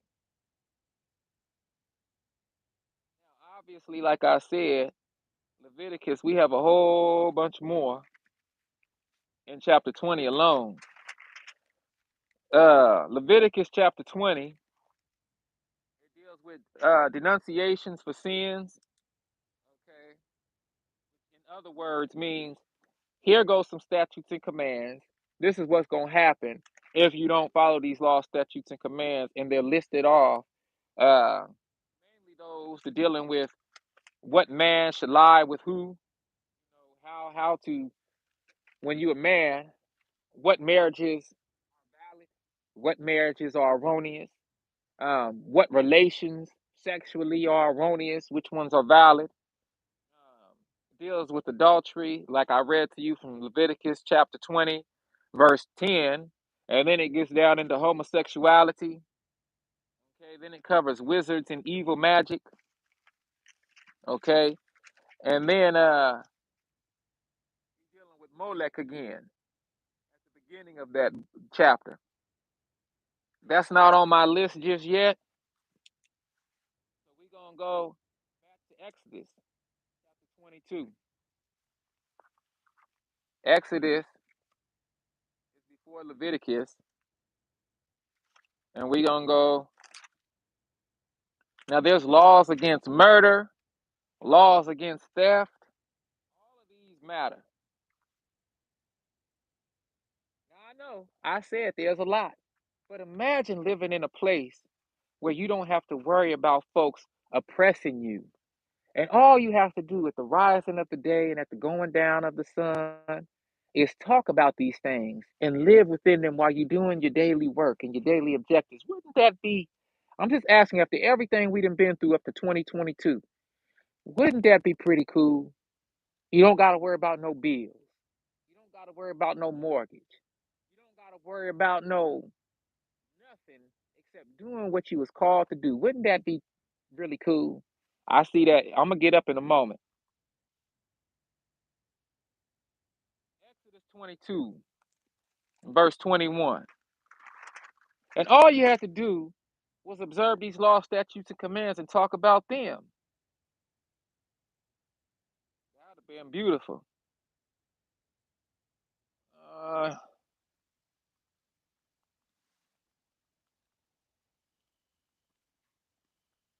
okay.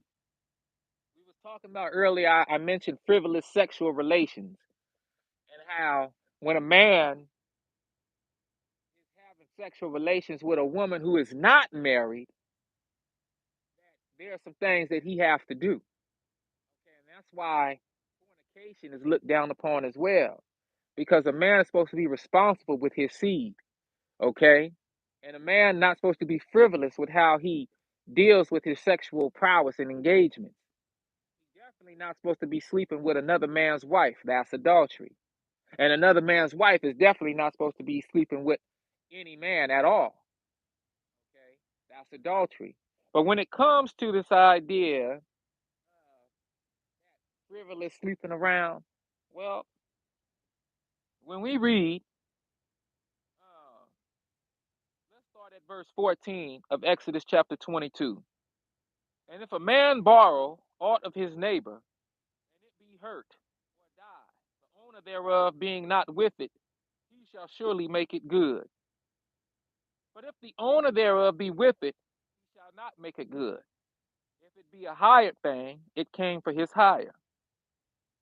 Okay, so we're talking about animals that get loaned out for doing tilling and row hoeing and all of that sort of thing. Just like today, if you work at a refinery, for instance, and you have a generator, okay, that generator is hired out for X amount of hours, and whoever hired you for the generator has to pay you. But if it breaks, there's certain ordinances as far as to how the person who hired you for that generator is to go about dealing with it. So that's an example in modern times. Well, in the times of the old, we had certain rules and regulations to how, hey man, if you borrow my cow or you hire my ox to do your tilling and it die, well, we just read it.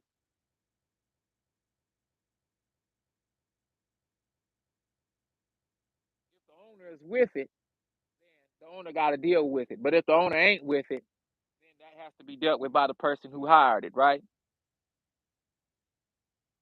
Okay. Now, verse 16, back to that whole frivolous relations thing. If a man entice a maid that is not betrothed, okay, meaning doesn't have a husband, and lie with her, he shall surely endow her to be his wife. Okay, so at that point, brother, you lying with this young lady, you got to take her to be your wife. Okay.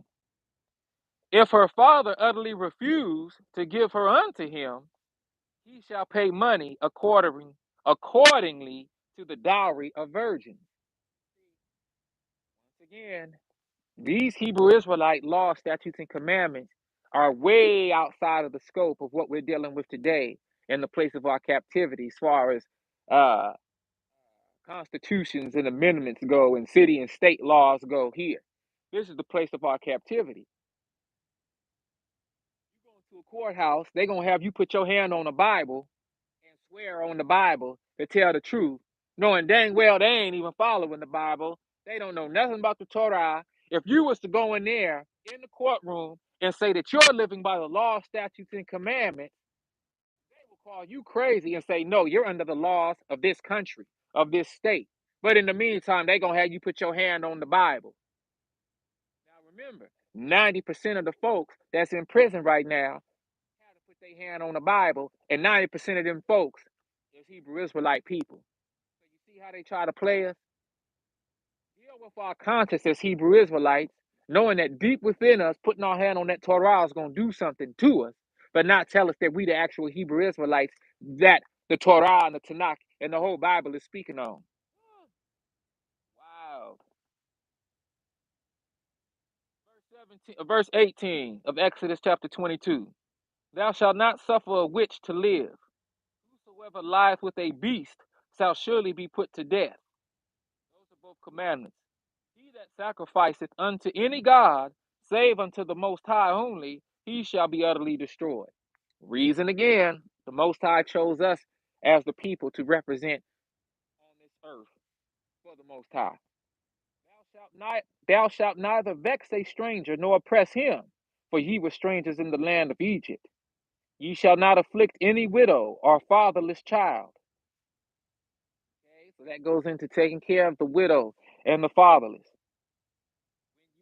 When they are, some of our people, the men pass away, and we have to be able to help where we can as kinsmen. Okay? If thou afflict them in any way, if they cry at all unto me, I will surely hear their cry, and my wrath shall wax hot, meaning grow hot, and I will kill you with the sword, and your wives shall be widows, and your children fatherless. Y'all hear that? If you afflict them in any way, singular, if you afflict them in any way, they cry at all unto me, I will surely hear their cry, and my wrath shall wax hot, and I will kill you, singular, with the sword, and your wives, plural, shall be widows, plural, and your children, plural, fatherless. Are y'all seeing that? If thou lend money to any of my people that is poor by thee, thou shalt not be to him as an usurer, neither shalt thou lay upon him usury. So that means, like today, if you go on a check cashing and you need a loan, they're going to charge you a certain interest percentage plus what you owe them back. Our people wasn't supposed to do that. But again, those aren't our people. When you loan to your brother, it's supposed to be the $10 he asked for, and you should be expecting $10 back. It ain't no interest rates. It ain't none of that foolery. It's, bro, you needed this loan. Here go the loan. Set up a time period to get it back to me. Even if you got to do installments, that's cool, but it ain't gonna be no interest on it. Give me what you owe me. If thou at all take thy neighbor's raiment, clothing to pledge, thou shalt deliver it unto him by the sun goeth down. By that the sun goeth down. So you had a garment, a mantle, a piece of clothing, and you need to borrow from your neighbor. When that sun go down, you give it back to him. For that is his covering only. It is his raiment for his skin. Wherein shall he sleep? And it shall come to pass when he crieth unto me that I will hear, for I am gracious. Verse 28 of Exodus 22. Thou shalt not revile the gods, nor curse the ruler of thy people. Thou shalt not delay to offer the first of thy ripe fruits and of thy liquors. The firstborn of thy sons shalt thou give unto me. So every firstborn male that comes out of his mother's womb is consecrated to the Most High. I'm my mother's firstborn son, but I'm not my dad's firstborn son. Okay? So I'm my mother's first child. I'm her firstborn son, but I'm not my dad's firstborn son. So all of my mother's job was to consecrate me to the Most High. That could be one of the reasons why I do what I do today. You see what I'm saying? So that was a side note, just to be a living example. Likewise, thou shalt do with thine oxen and with thy sheep. days it shall be with his dam. On the 8th day thou shalt give it to me. So even with our cattle, the firstborn male of our cattle goes up for the Most High. Verse 31, the last of the commands in Exodus 22. And ye shall be holy men unto me.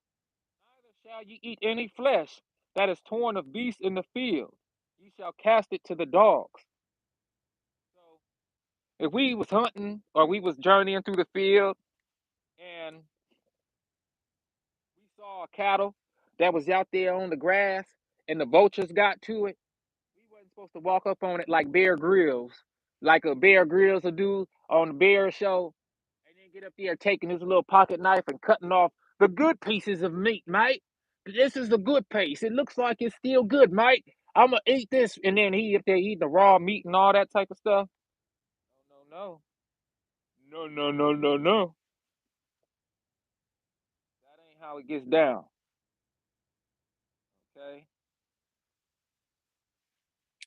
that's not the get down. Let me see. Exodus chapter 20. Did we cover that?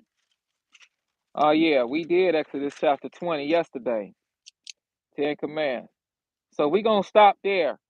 We got through 2, 3, 4, 5, 6, 7, 8, 9, 10, 11, 12, 13, 14, 15, 16, 17, 18, 19, 20. I read multiple, so I think we got to around 40, 41, 42 today. So altogether, that would be a covered around 52 out of the 613. We got a long way to go, family. But that's why we got 8 days. Now we have 6 days, okay, to get through and remind ourselves of the law, statutes, and commands. Technically, we got every day. Okay, let me get up real quick and check out some of these statements. Let's see. Yes, Levi, better to give. That's a great place. Folks out here eating weeks old spaghetti, though. Go out the way, bro. You funny. Warner, what it do, fam? Sister Carly, what it do? Shalom, shalom, shalom. Happy feast day. Happy feast of Tabernacles to all the family. Appreciate y'all for tapping in with me today. Yes, sir. Yes, sir. Yes, ma'am. Yes, ma'am. So look, the sun is going down. The temperature is dropping. Right now, we are in fall time in this hemisphere. So I'm thankful I got the tabernacle up because the wind was getting caught in all of the fats. So I wasn't feeling so much coldness or so much cool wind on me. And the cool wind is cool when it's hot. But when it start getting cold and it's cool wind, I don't feel so good. Y'all know the deal. So we're gonna go ahead on and conclude this lesson for today. It's my prayer that all of y'all were fulfilled and joined in the lesson, that we was able to cover these law, statutes, and commands up to this point. I hope you're seeing a theme here. The pattern is we should want to do these things. Let me see. The pattern is we should want to do these things. Yo, good to be tapped, brother. Hey, brother D Warner, thank you, family. And I ain't forgot about you now. I ain't forgot about you. I know you interested in learning more about a Hebraic Israelite form of marriage. So I ain't forgot about you. We gonna tap in on that. But the point is, y'all, I hope you're seeing that. Listen, I'm not gonna front.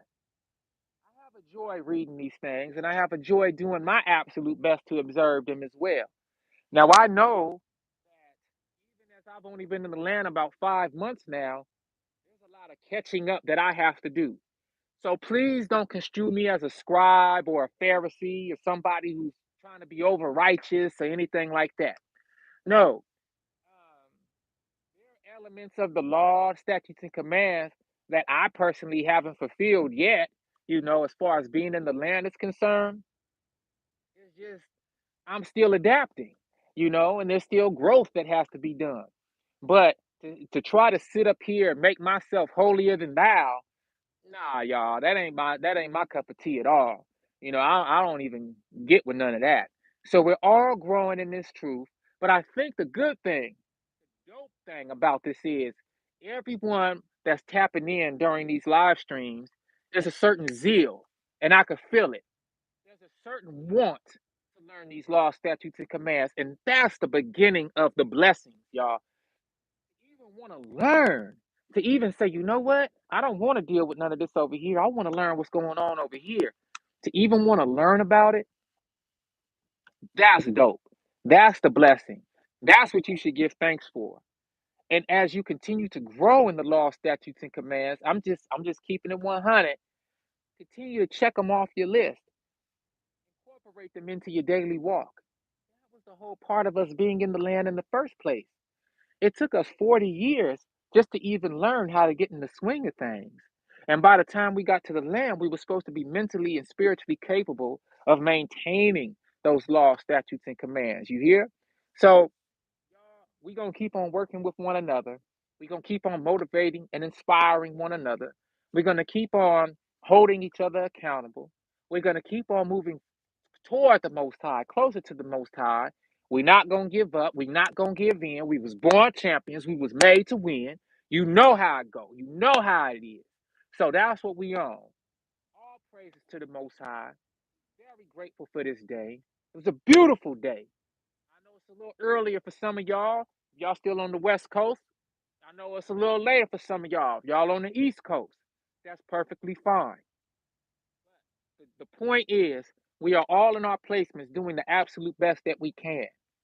Okay, we're doing the best that we can. I don't have goats out here right now. I don't have rams.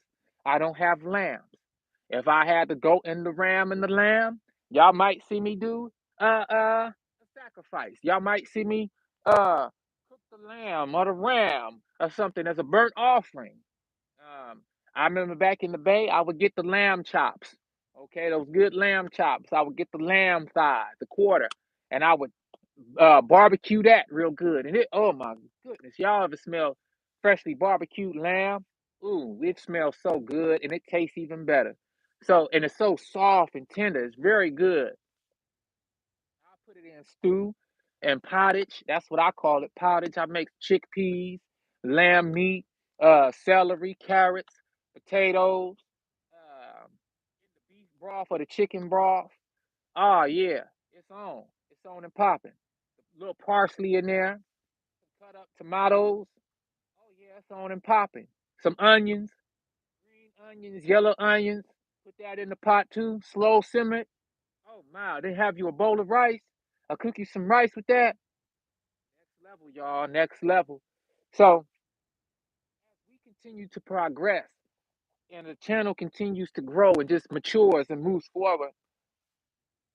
Hopefully we could do those things, you know, real talk. But I'm very happy with what we've been able to do today over the course of the last 2 days. We're on the third day right now. Excuse me, I said second day. We're on the third day right now. All right, let me see, because it is getting dark. Let me see. Folks out here eating Wico spaghetti though. That's the hey, bro, Quarterway, that's funny. Can I get a quick overview of the tabernacle? Yeah, yeah. All right, look. Hold on. How we gonna do this? All right. So look, this is the first pole. It's in the ground. Okay. We put a couple just rocks here. It's about 4 inches or 5 inches in the ground because of the weight that it had to carry. Then over here, we got this. Okay. Now, when I did the poles, I was kind of worried because I didn't want to just chop down any pole. Okay. I didn't want to chop down a pole. These trees are beautiful, y'all. I'm not even gonna front to you. So I want to be careful. I don't just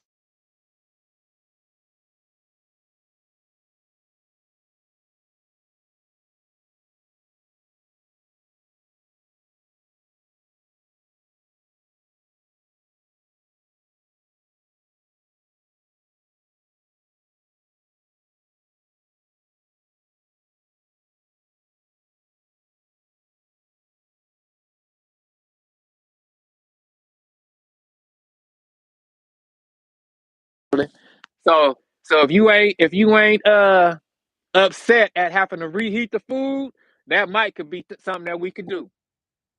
Uh, the beavers. Let me show y'all something. I got beavers. It's a beaver family here. Let me show y'all what they did. This is beaver. See how that's cut like that? See that? That's beaver. Beavers cut down these poles for me. I prayed on it. And the next thing I know, it's about 10, 13, 14, 15 poles cut down. But these was the two that was good for me to actually build the tabernacle with the boys. Then, as Nehemiah, the book of Nehemiah instructs us to, when we do the thatch is the roofing. I took pine branches, okay?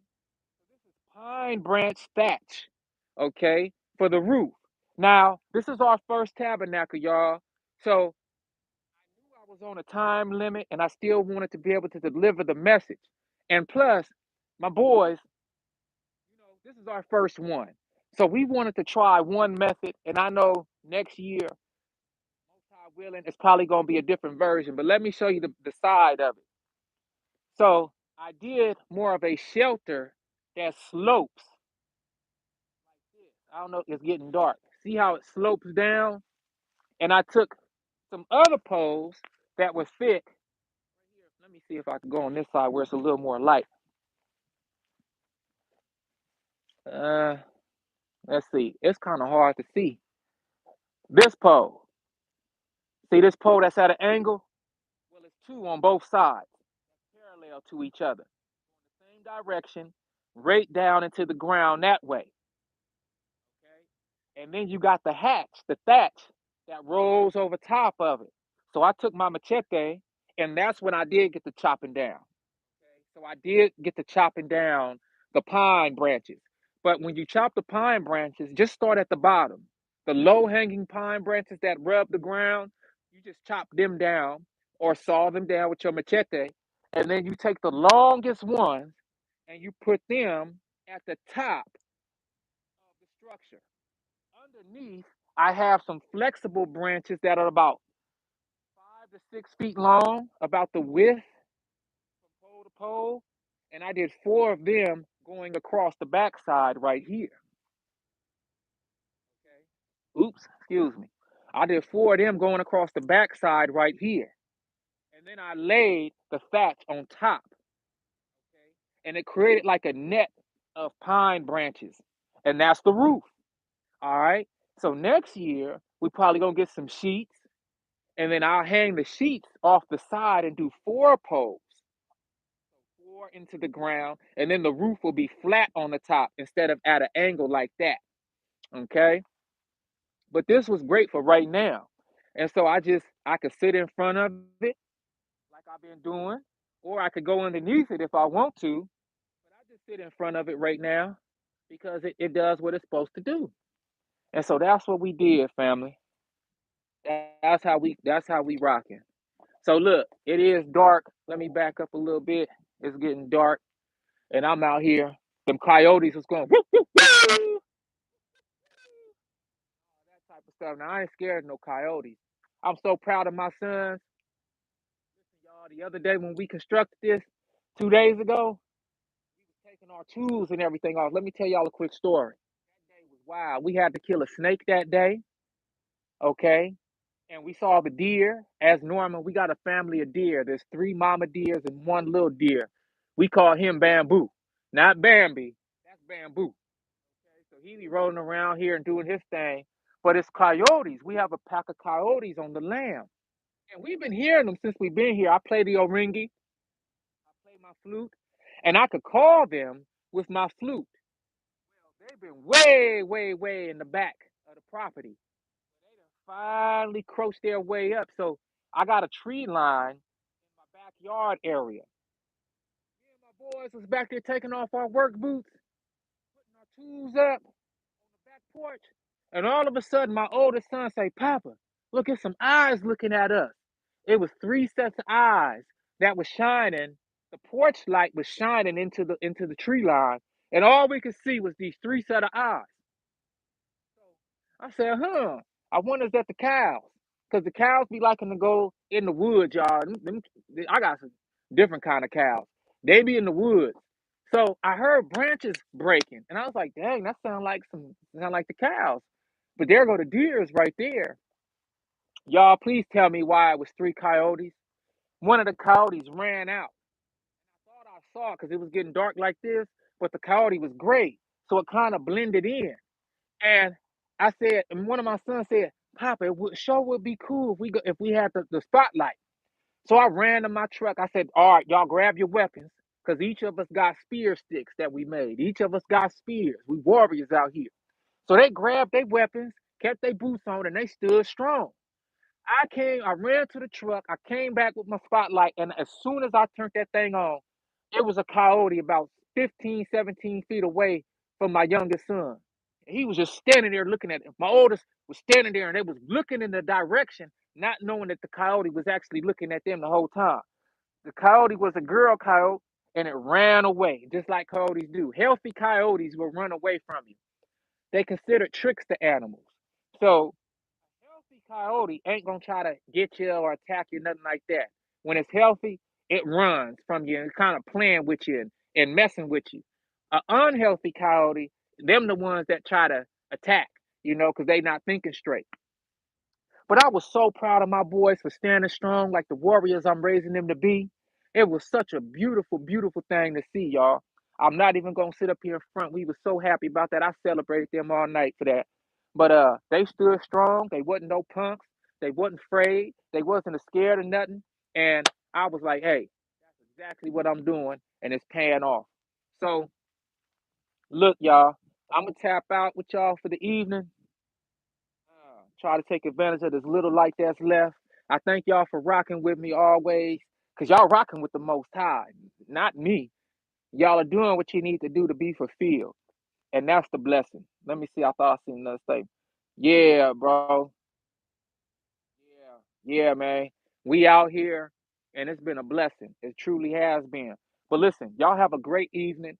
Happy Tabernacles. Day 3 has just begun. Technically, day 2 is just wrapped up. As soon as, and like I said, depending on where y'all are, day 2 might still be in effect. But for where I'm at right now, day 3 has just begun. We deal with evening to evening. So we're on day 3 right now. It's been a blessing. I love y'all to life always. Tap in with me. My email's the same. Y'all need any prayer requests? Y'all need any spiritual consultation as far as what the words say? You need to get some clarity on some scriptures. Need to be given a quick Bible study that you can have referentially speaking. I could give you some verses, things like that that'll help you before we actually do the study on this live stream. That's cool. Tap in with me. I'm available. But I'm gonna go ahead and sign this off now. Most time I'm Papa Will, and I'll be back with another one. Y'all know I got to keep it raw, real, and uncut. Until then, stay blessed, stay vigilant. It's your bro True Jew. Gone. And thank y'all for all the likes too. I'm just now seeing that. Thank y'all for all the thumbs up. That's what I'm talking about, y'all. Much love.